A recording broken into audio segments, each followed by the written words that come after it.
Chapter 13, Gender. Gender is in everything. Everything has its masculine and feminine principles. Gender manifests on all planes.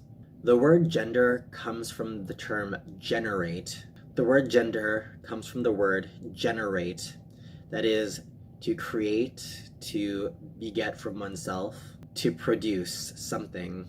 All things that are manifested in this world has its feminine and masculine traits. The feminine and masculine must come together in order to create the third new thing. I mean this in less of a literal sense and more figuratively. There are animals that are able to reproduce asexually, but you could still see the feminine and masculine principles that are needed in order for them to procreate or to replicate themselves. To understand the divine feminine and the divine masculine, we can take a look at the human feminine and the human masculine. The physical sex that you are born into, the body, is a manifestation of physical gender. To be clear, gender as we know it today in modern society refers to the way a person identifies within themselves. But we're talking about physical sex here, the way that the physical body is being expressed.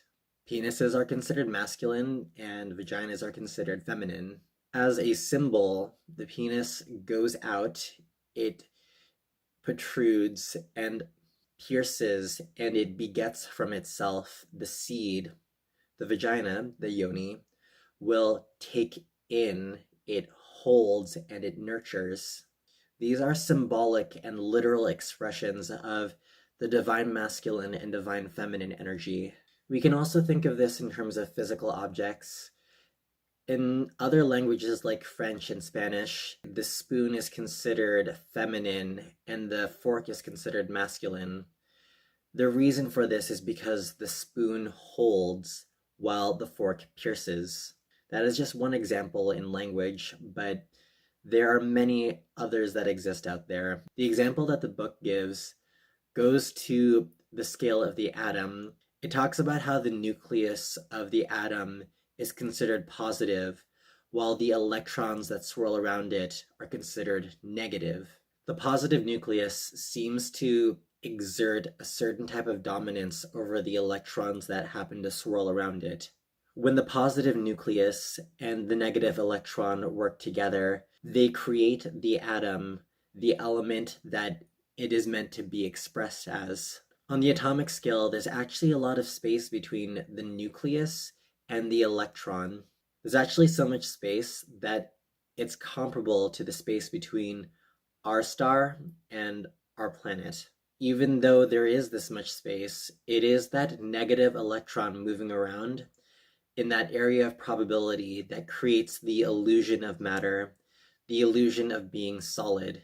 This actually speaks a lot to how the feminine energy is the one doing the active, creating, nurturing work to create new things. Feminine energy is one that takes in what is imposed upon it and it holds it and nurtures it so that it has the potential to grow into what it is meant to be.